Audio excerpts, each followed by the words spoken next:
এত রাত্রেবেলা প্রতিদেব চানাচুর খাবে, অ্যাকচুয়ালি ও খাবে না।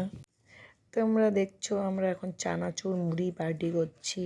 এখন বাজে রাত্রের 11টা।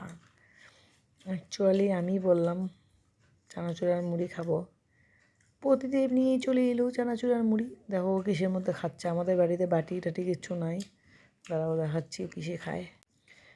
দেখো, তুমি মশারির ওপারে, আমি মশারির ভিতরে। মশা তোমাকে খুব ভালোবাসে, তাই না বন্ধু? ও বন্ধু, তোমার কি বাটি কিছু নেই বাড়িতে? তুমি কফি মাগে মুড়ি খাচ্ছ বন্ধু? হ্যাঁ গো, শুনতে পাচ্ছ? এই যে আমার মুড়ি আমাকে এনে দিয়েছে এখানে। কতখানি সবই টেস্টি লাগে, ওটা আর কি বলিব।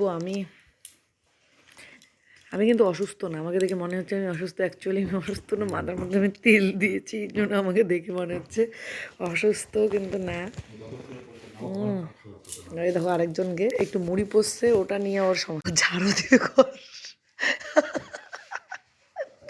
চানাচুর একটু মাটিতে পড়ে গেছে, এটা নিয়ে ওনার এখন শুরু হয়ে গেল ম্যানিয়া। এখন এই যে ঘরটা ঝাড়ু দিচ্ছে, মুড়িগুলো ফেল। অ্যাকচুয়ালি উনি এতটাই পরিষ্কার একজন ব্যক্তি, একটু নোংরা দেখলে ওনার মাথা নষ্ট। দরকার লাগে যদি রাতে 12টাও হয়, তাও নিজের কাজ নিজেই করবে।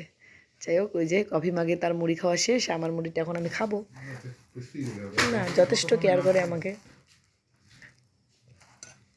যে এখন আমার মুড়িটা খাবো।